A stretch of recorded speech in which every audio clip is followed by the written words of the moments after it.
Boa noite. Boa noite. Questões de mudança. Não podes modificar o mundo na medida dos próprios conselhos, mas podes mudar a ti próprio. Ninguém está impedido de transformar essa ou aquela ideia na própria cabeça, assim como a semente traça a forma e o destino da árvore. Os teus próprios desejos é que te configuram a vida. Aprende a ganhar simpatias, sabendo perder.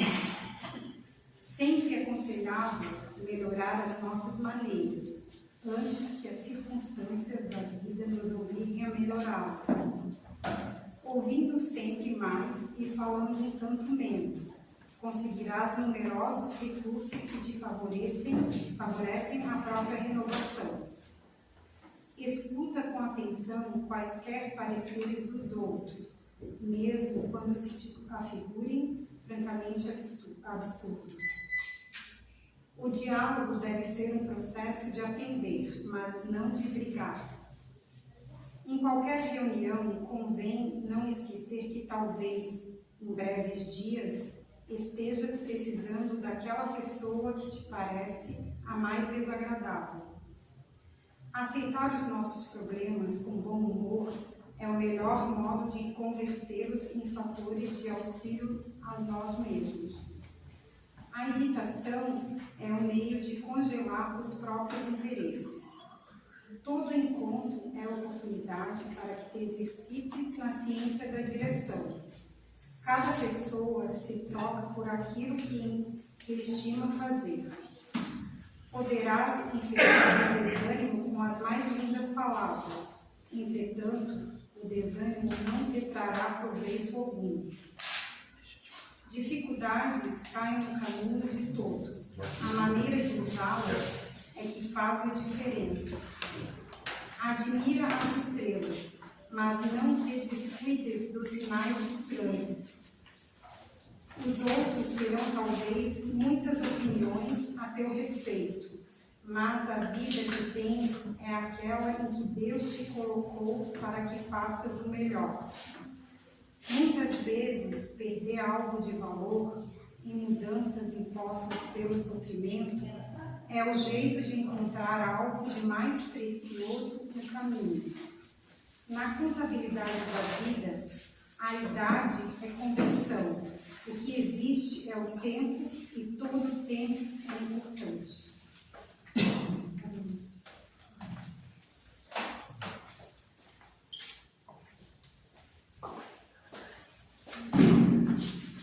Bom, agora, irmãos, mediante essa leitura, mediante o que foi passado, vamos aquietar nossa mente, aquietar nosso coração, deixar os problemas para lá fora, para depois.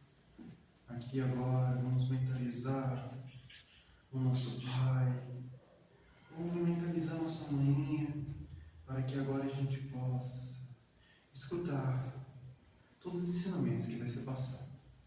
E assim oramos em nossa voz.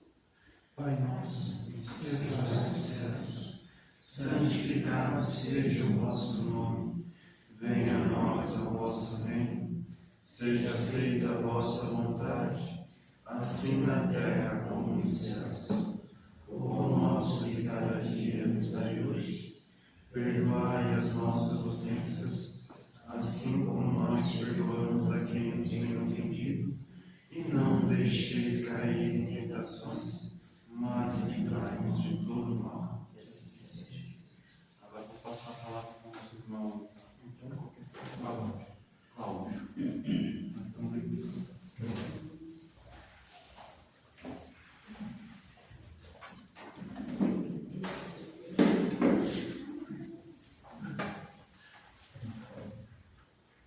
Queridas irmãs, caros irmãos, boa noite. Boa noite. Nosso desejo de plena paz. Em nome do Centro Espírita Portal da Vida, casa que representamos na noite de hoje, o nosso abraço fraterno, o nosso agradecimento à direção da casa pela oportunidade e pelo convite.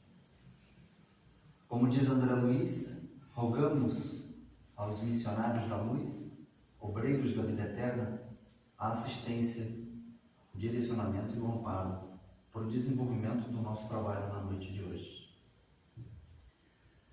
Quando Allan Kardec entrega à humanidade o Consolador prometido, materializado no Espiritismo, ele nos entrega também a informação de que fora da caridade não há salvação. Eu gosto de colocar algumas referências. Hoje eu vou usar bastante o padre, talvez ele fique poluído ao final da exposição, mas a ideia é que a gente faça um acompanhamento, a sequência das ideias. E no Livro dos Espíritos, na questão 886, depois que eles trabalham com Allan Kardec nas reuniões mediúnicas, de que fora da caridade não haveria salvação e nós, espíritos reencarnados na Terra, desejamos a nossa salvação, os espíritos colocam como sendo uma premissa essencial, imprescindível, a caridade. Como a palavra caridade, na sua semântica, pode ter diversas interpretações, Allan Kardec, como professor, como educador e homem também da ciência, pediu para que a espiritualidade definisse caridade, para que não houvesse dúvida. E a definição está na questão 886. Benevolência, indulgência e perdão. Essa é a tríade proposta pelo Espiritismo. Então, quando nós observamos em algumas fachadas, e eu percorro algumas casas espíritas da Grande Florianópolis, não é incomum, dentro dos salões, terem inscrições ou terem quadros com essa assertiva: fora da caridade não há salvação. E é um desdobramento importante que a gente perceba que a caridade não é, neste momento, na perspectiva de salvação, a material das coisas, dos alimentos, das roupas, dos enxovais, que são importantíssimos, naturalmente, dadas as condições sociais da nossa sociedade. Mas a imprescindível, a que ilumina e que planifica a alma humana, é a prática da benevolência, da bondade, da indulgência, da capacidade de compreensão do outro, das limitações do outro e o perdão das ofensas. Perdão que pode ser aplicado a si próprio e, naturalmente, ao outro. E da mesma forma que a doutrina espírita nos apresenta o caminho da salvação, a ferramenta pela qual cada um de nós pode alcançar esse projeto divino de tornar-se iluminado, nos apresenta também a contraposição. Quase que eu derrubo todo lugar que eu vou derrubar. Eu vou começar a palestra derrubando, porque aí já cumpro uma das tarefas. O Espiritismo nos apresenta, numa perspectiva dualista entre o bem e o mal, aquilo que lhe é oposição, que é o tema da nossa exposição hoje: o egoísmo. Em resumo, a doutrina espírita nos apresenta o caminho para a salvação: caridade, sempre subentendida em benevolência, indulgência e perdão. E sempre vamos repetir isso, como os espíritos repetem, porque a educação é o conjunto dos atos adquiridos, muitas vezes pelas repetições, que forma o caráter e o hábito da pessoa. Nunca será demais repetir. E o Livro dos Espíritos nos apresenta o egoísmo como sendo o caminho, e infelizmente é um caminho, porque muitos de nós seguimos por ele, é o caminho da perdição. Um salva, redime, edifica, e o outro faz com que a gente se perca, com que a gente haja de forma equivocada, faça as piores escolhas. E fazendo uma análise literal, nós temos uma palavrinha aqui que chama a nossa atenção: o ego, o ismo, que é a supervalorização do ego. Emmanuel define o egoísmo como sendo um apego excessivo a si próprio. Uma definição simples, mas bastante rica e bastante profunda. O egoísmo é o apego exagerado no bem individual. É o indivíduo em detrimento do coletivo. Na minha atividade profissional, eu trabalho com engenharia de processos. Quando eu, como auditor de processos, me debruço sobre um problema, eu analiso o contexto como um todo. O caso chega a mim, mediante uma solicitação da diretoria, talvez, por algum problema mais grave. Ou eu posso identificar nas minhas atividades um problema e começo a analisar. Trabalho com gastronomia, sou auditor de processos num grupo gastronômico e quando o prato chega na mesa do cliente com um problema, eu faço engenharia reversa para tentar entender o que aconteceu. E na engenharia nós chamamos isso de análise para chegar na causa raiz. Para que eu possa levar para a diretoria o problema, caso seja grave, e já apresente a causa raiz do problema. Podem ser várias causas raiz. 1, 2, 3, enfim. Depende do problema. Dizem os Espíritos que se nós formos diante de todos os nossos problemas, e todos nós que aqui estamos, temos os nossos problemas, os nossos desafios, as nossas angústias, as nossas dores. Todos temos. Do ponto de vista da filosofia espírita, todos eles, todos, sem exceção, têm como causa raiz o egoísmo. Referências. Livro dos Espíritos, eu vou colocar algumas referências, caso alguém no final queira bater uma foto ou anotar. 917. O egoísmo é a fonte de todos os vícios, como a caridade é a de todas as virtudes. Destruir um e desenvolver o outro. Eis o objetivo da nossa existência. 785. Qual o maior obstáculo ao progresso? O orgulho, o egoísmo. Orgulho e o egoísmo. Questão 913. Algumas para que a gente não fique redundante, porque eles falam sobre isso em todas as obras de Allan Kardec.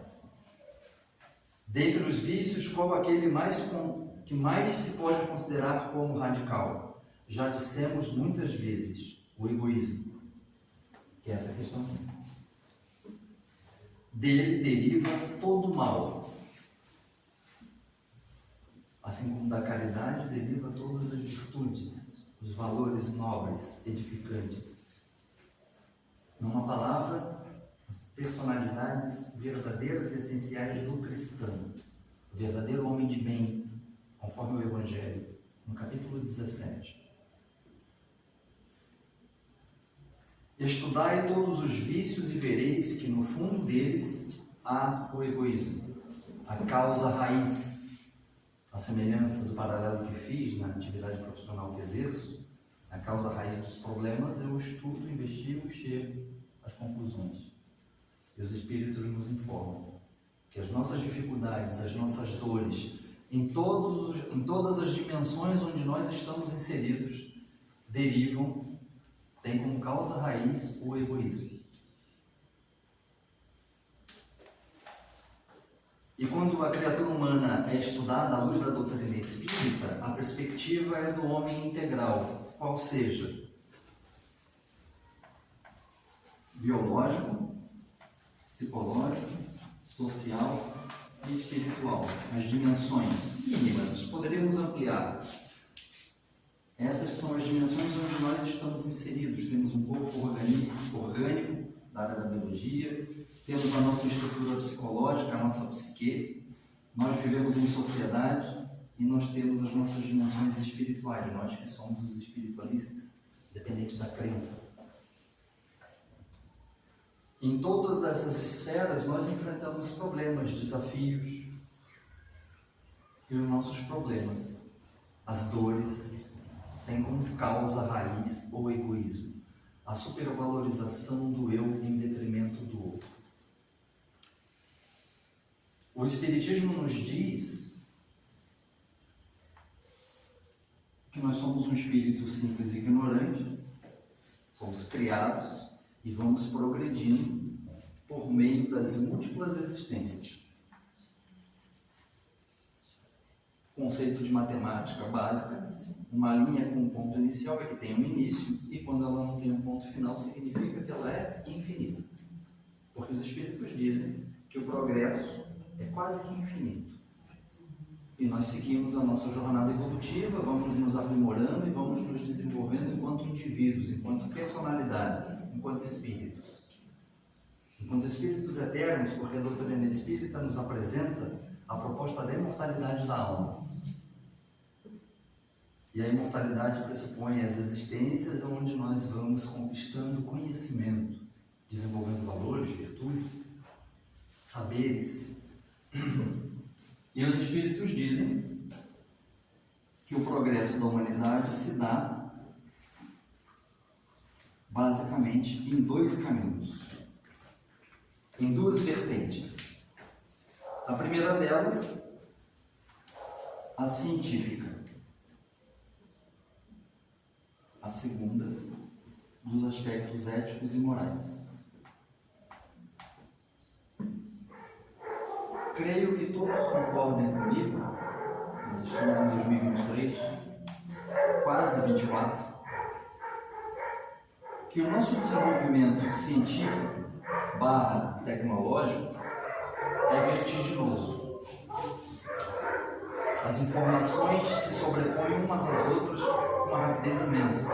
O computador mais moderno que se lança numa segunda-feira, na terça-feira já está desatualizado. Porque o que chegou na mão do cliente é o que já está sendo comercializado.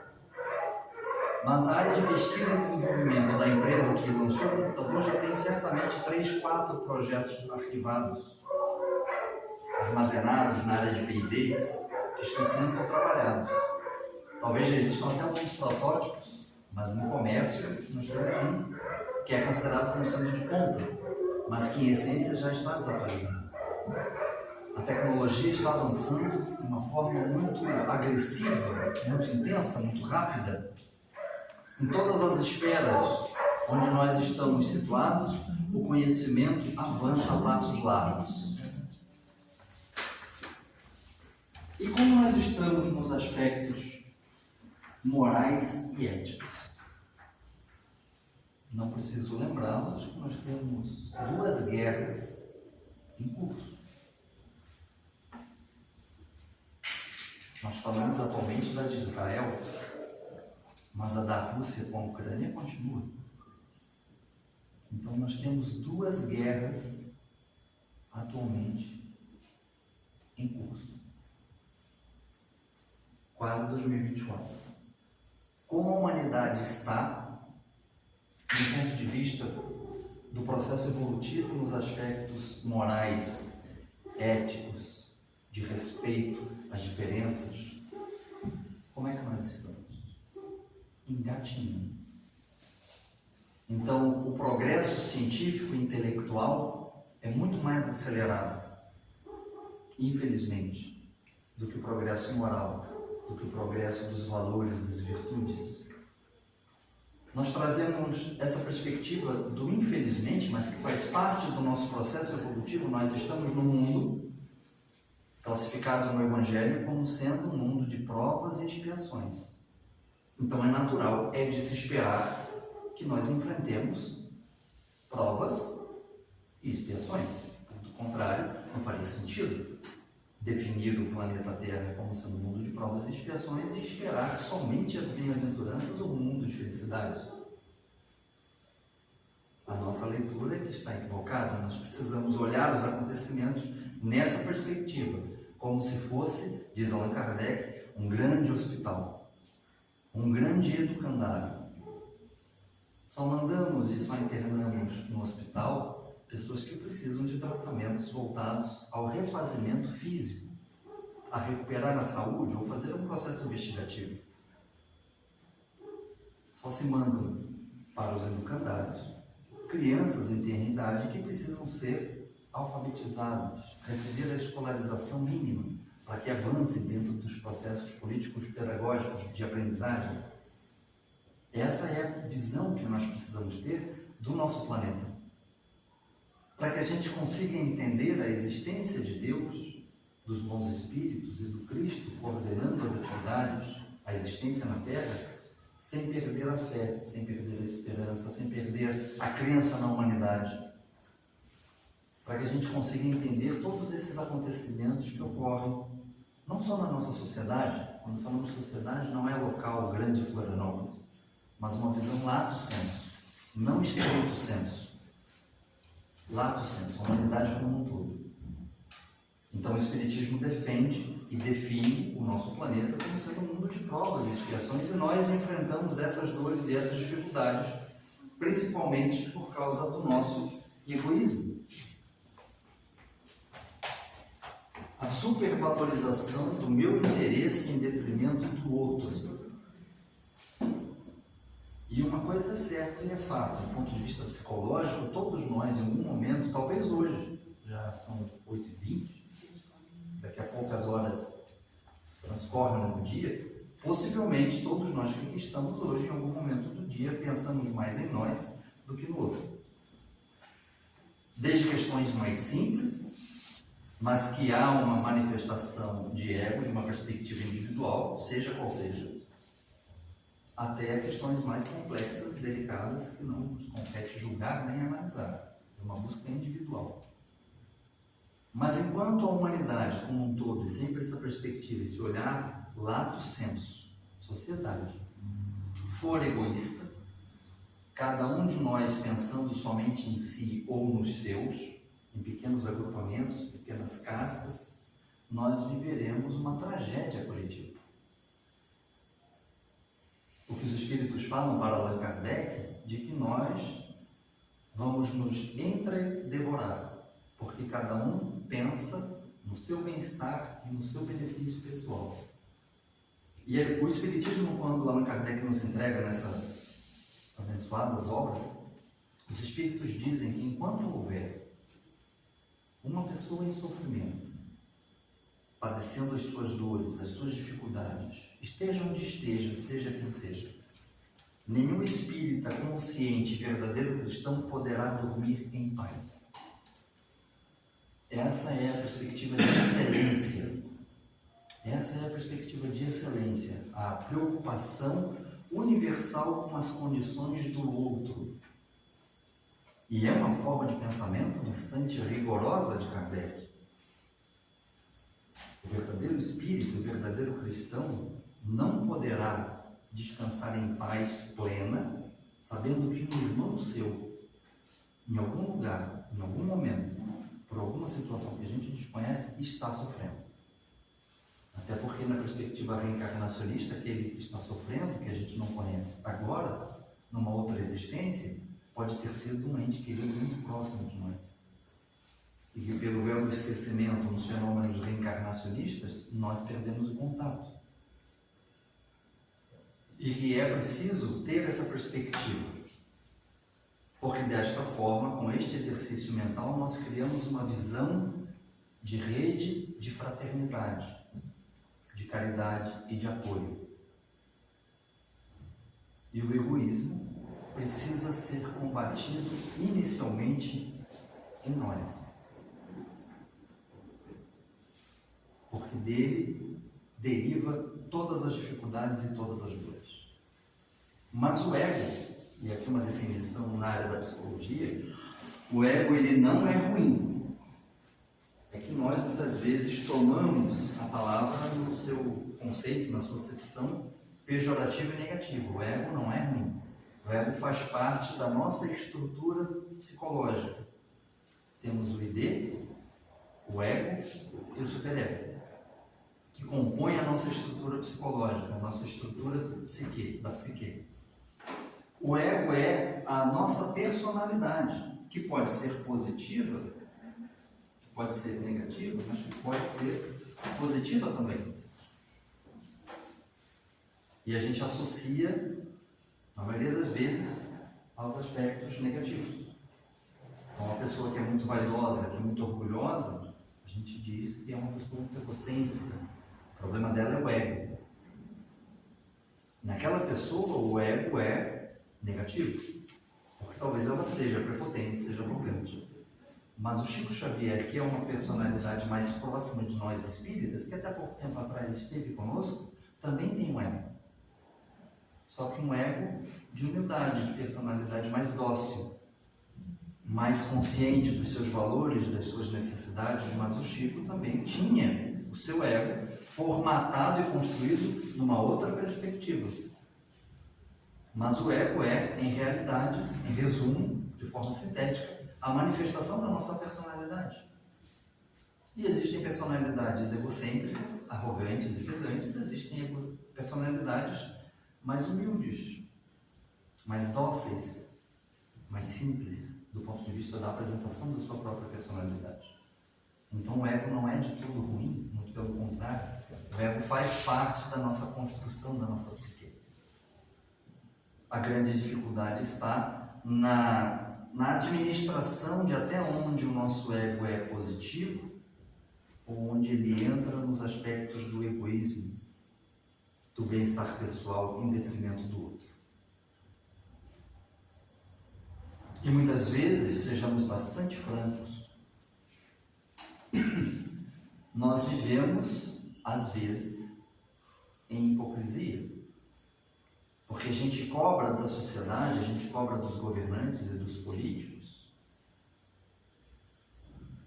cumprimento da legislação, da Constituição, mas nós, talvez, nas nossas casas, nos nossos lares, nós cometemos as nossas pequenas corrupções. Um amigo meu, recentemente, foi para Gramado, e sempre defensor dos valores contra a corrupção, que acredito eu que seja um pressuposto, uma premissa básica de todo mundo, esperar que não tenhamos corrupção no governo, seja no nosso, seja onde seja, no futebol. Ele foi para Gramado com a namorada passar um final de semana. Não sei quem não foi a Gramado, eu não fui ainda, mas consta que tudo é muito caro. Tudo paga para entrar, 150, 180 reais o casal, eles 360 para entrar. Então, o que ele fez? Ele falsificou um comprovante de residência, como sendo morador de Gramado, para poder pagar metade, porque os moradores da cidade de Gramado pagam menos. E eu conversei com ele, ele é um grande amigo meu, inclusive na empresa que eu estou trabalhando atualmente, foi ele que levou o meu currículo para o dono da empresa. Então temos uma intimidade. Eu falei para ele: você, em sã consciência, fala na hora do almoço sobre corrupção, eu sou contra, não sei o que, esse governo, não dá para confiar, e você cometeu a sua corrupção também. Você burlou a lei.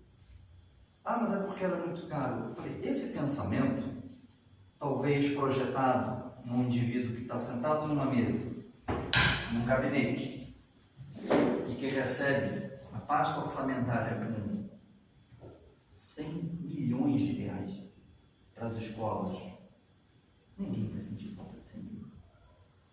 Não vamos sentir falta de 100 mil. E se eu não pegar, alguém vai pegar. É o mesmo processo, é o mesmo pensamento, em benefício próprio, com grandezas diferentes. Grandezas diferentes.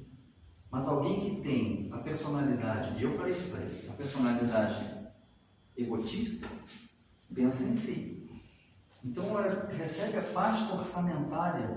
Imagina, tem 2 bilhões para usar durante o ano. E os 100 mil resolveria o meu problema. Minha casa de praia, meus filhos nas escolas, na escola, enfim. E ninguém vai sentir falta disso. Vai sentir. Até descobrirem, e é assim que funciona o pensamento dentro de uma perspectiva de corrupção. Benefício próprio. Há um grande psicólogo americano chamado Maslow, quem estudou marketing, quem estuda administração, até mesmo a própria engenharia, nós temos a pirâmide de Maslow, onde ele apresenta as necessidades humanas. Ele fez vários testes e vários estudos e a pesquisa dele é aceita. E ele divide entre necessidades primárias, básicas, secundárias. Então, na base dela está a fisiológica, alimentação, necessidades fisiológicas. E aí ele vai subindo necessidade de segurança, necessidades sociais, estima e realização pessoal. Essa é a pirâmide de Maslow. Ele diz que à medida que o ser humano está satisfeito numa, ele aumenta o seu grau de exigência. Então a pessoa precisa se alimentar minimamente, condições básicas de sobrevivência, alimentação, proteção. Uma vez isso estabelecido, ele agora precisa de segurança.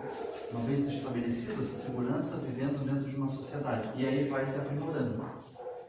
E isso é estudado em marketing. Uma área que eu gosto muito, que quase fui trabalhar. E há um grande autor chamado Kotler, que ele fala sobre necessidades, desejos, expectativas e objetivos. E se estuda isso, que tem total relação com o ego. E nós vivemos um mundo material, onde se valoriza uma pessoa que tem um telefone de primeira linha, onde muitas vezes as pessoas se endividam para ter um telefone de 4, de 5 mil reais para usar o WhatsApp, para usar o Instagram. Muitas vezes dizendo que preciso porque eu trabalho com isso. E 95% do tempo é usado para Instagram, Facebook, Twitter, YouTube, Spotify. Que talvez um celular de 2.000 atendesse igualmente às suas necessidades e estivesse dentro da sua capacidade orçamentária. Mas ele tem o desejo daquele celular. Porque todos têm. E ele se endivida. Ele financia. E o marketing pega muitas vezes essa perspectiva do indivíduo e cria necessidades, desejos, expectativas para que a gente possa ter um objetivo.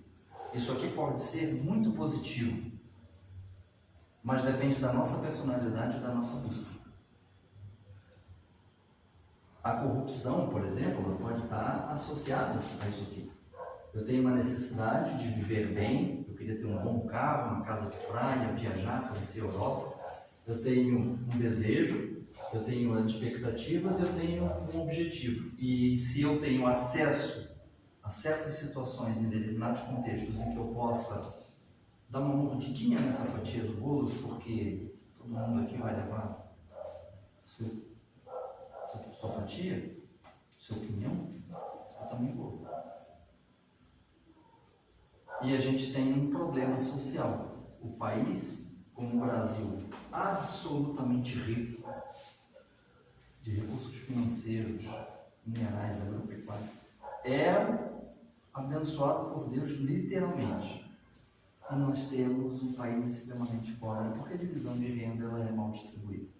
Quem tem muito quer ter mais e quem tem pouco não tem quase nada, mas na visão da reencarnação, talvez esse que não tenha nada, numa outra reencarnação já teve muito.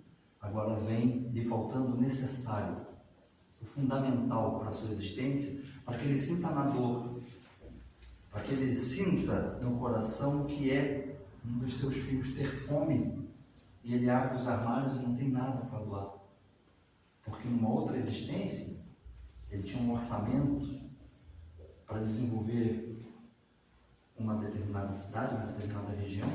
Ele desenvolveu a sua família, desviando dinheiro das escolas, da saúde, porque tudo está interligado na nossa existência.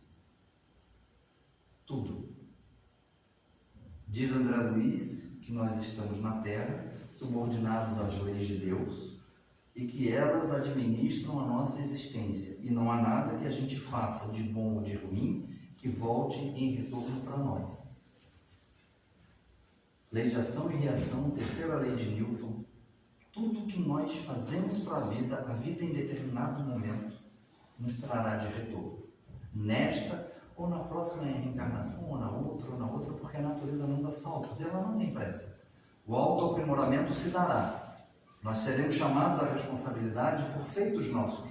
Como diz Chico Xavier, aquele que passa a existência inteira jogando espinhos, não pode desejar colher rosas ou doces frutos. Isso nos deixa tranquilos ou apreensivos? A resposta nos dá o direcionamento das nossas atitudes e do nosso comportamento.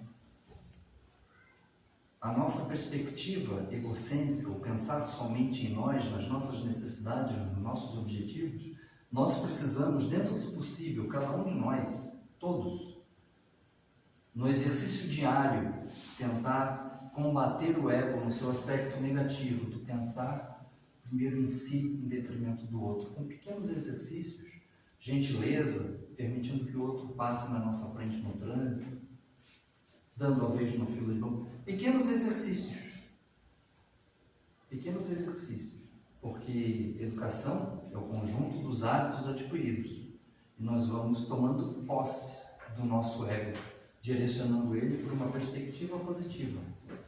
Porque enquanto nós não combatermos o egoísmo, nós estaremos vivenciando essa chaga social, as dores, a violência, a corrupção. E nós precisamos ter essa consciência, e a doutrina espírita é um projeto, é uma proposta educativa. O espiritismo não sai das mãos de um educador sem razão, sem objetivo. Allan Kardec, enquanto professor, constrói o espiritismo de forma didática, bem estruturada, para que cada um de nós possa, enquanto educando, enquanto espírito, educando, estudar as obras para se auto-iluminar. A doutrina espírita é um processo de iluminação e de pedagogia da alma humana. E não se constrói uma pedagogia, conhecimento com informações falsas ou verídicas. Não na fase em que nós estamos. A gente precisa ter acesso à verdade, porque a verdade nos liberta da ignorância, da presunção, do preconceito. As guerras que estão em curso são por causa do egoísmo. Porque uma nação se acha melhor do que o outro, ou no direito de dominar a outra, e se é mais forte, parte para o combate. Por material, por questões de política, de dinheiro, de petróleo, de armas, de guerra, de domínio. É a projeção do ego. Então, se eu sou mais forte, eu me sobreponho para vocês e domino.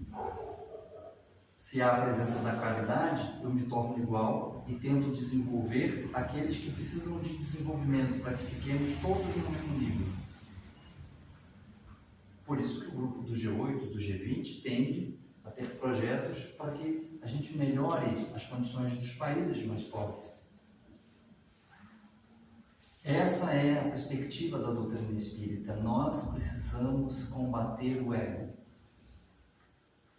no seu aspecto negativo, para que a gente elimine o egoísmo na nossa personalidade.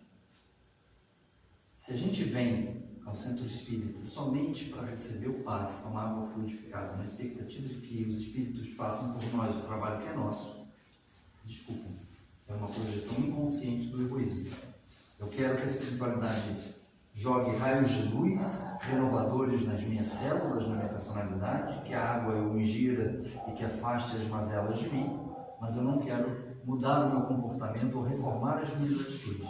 É uma perspectiva infantil e egocêntrica, porque eu quero que os espíritos façam por mim o trabalho que compete a mim, e não é isso. Eles dão um apoio, o auxílio, mas a responsabilidade das ações é nossa. Durante mais de 10 anos, hoje temos uma equipe no portal que ajuda a administrar o nosso Facebook, mas por mais de 10 anos só eu dava manutenção no Facebook do portal. Temos muitos seguidores e, via de regra, quando as pessoas perguntam sobre os funcionamentos das atividades, a primeira pergunta: que dia tem passe? As nossas palestras são segundas, quartas e sextas, tais horas, tais horas, tais horas. Ao final da exposição doutrinária, nós temos as atividades de passe. Sempre na retórica. Porque as pessoas querem passe. Como se o passe fosse um projeto milagroso. Não é. Funciona? Funciona. Existem diversos estudos acadêmicos e científicos falando sobre a influência do passe, que vem de 5.000 anos atrás. Os egípcios, que são 3.000 anos antes do Cristo, já faziam imposição de mãos às pitonisas dentro dos templos, dentro das pirâmides, dos templos dos faraós. Não é coisa recente, não é novidade do espiritismo. Funciona, mas precisa ter uma adesão em um conjunto de elementos onde a nossa participação é imprescindível. E Divaldo Pereira Franco, para concluir, publicou há pouco tempo Transição Planetária. O sucesso no movimento espírita, leitores consumindo as obras em dias, com uma interpretação equivocada. O Espiritismo diz que já estamos no processo da transição planetária, onde nós sairemos do mundo de provas e expiações, adentrando no mundo de regeneração. Questão 799. Se eu pudesse recomendar um dever de casa, seria a leitura da 913 e da 799. Na 799, Allan Kardec pergunta: qual a influência do Espiritismo no futuro da humanidade? A felicidade mediante o combate ao materialismo. Não o materialismo histórico, mas o materialismo do desejo de ter. Eu quero sempre mais. Eu quero um carro novo, eu comprei, agora eu quero uma casa nova, eu comprei, eu estou sempre em busca da matéria, como diz Joana de Ângeles, bebendo água do mar na expectativa de eliminar a sede. E a cada vez que eu sorvo a água do mar, gero mais sede. E gero mais sede. E continuo bebendo num ciclo infinito. Porque não é aquela água salobra que vai eliminar a minha necessidade de sede. E Joana de Ângeles diz que a reforma no mundo de regeneração só se dará quando nós, os indivíduos, a sociedade que estamos vivendo na Terra, formos regenerados, mediante o combate ao materialismo, ao excesso do ter, em detrimento do ser. Emmanuel diz categoricamente, numa belíssima mensagem, que a existência na Terra é um livro que nós estamos escrevendo. Cada dia uma página e cada hora uma afirmação da nossa personalidade através das pessoas e das situações que nos buscam. Que não devemos desprezar a oportunidade de criar uma história de amor em torno do nosso nome. As boas obras são frases de luz que nós endereçamos à humanidade inteira. Vive, pois, com Cristo na intimidade do nosso coração, que a gente não se afaste dele nas nossas ações de cada dia, e o livro da nossa vida transformar-se-á num poema de felicidade e num tesouro de bênçãos. Muita paz. Agradecemos o nosso encontro pela bela palestra. E é muito importante a gente refletir. E a Duane cita, no princípio básico, a gente necessita de alimentação e a humanidade produz alimento para todos. E, infelizmente, uma grande parte da população ainda passa necessidade e fome. Não por falta de alimentos, sim por excessos, que a gente compra em excesso e acaba deixando tocado em casa, e os desperdícios que no todo a gente acaba tendo, que poderia alimentar uma outra pessoa. Um processo básico que ele falou aqui embaixo. Né? Aula fantástica, parabéns. A gente, então, nesse momento, agradece a Deus pela oportunidade que foi nos dada de estarmos aqui, recebendo todo esse pão espiritual, que possamos refletir e tentar melhorar um pouquinho cada dia, para que consigamos trilhar o caminho do amor, da paz e da bondade. Obrigada, Pai, por tudo que nos dás a cada dia e a cada momento. Perdoa nossas faltas e capacidades que ainda são tantas. Mostra-nos o caminho da luz e da paz. Permita compreender os teus ensinamentos e colocá-los em prática em prol de nossos irmãos. Em agradecimento dissemos todos: Pai nosso, que estás nos céus, santificado seja o vosso nome. Venha a nós o vosso reino. Seja feita a vossa vontade, assim na terra como nos céus. O pão nosso de cada dia nos dai hoje. Perdoai as nossas ofensas, assim como nós perdoamos a quem nos tem ofendido. E não nos deixeis cair em tentações, mas livrai-nos do mal. Que assim seja. Que Deus ilumine e ampare o coração de cada um de vós. Que ao retornar os nossos lares, possam dividir com os nossos familiares todas as energias salutares aqui recebidas. Temos agora em seguida o passe, para aqueles que desejarem. Podem permanecer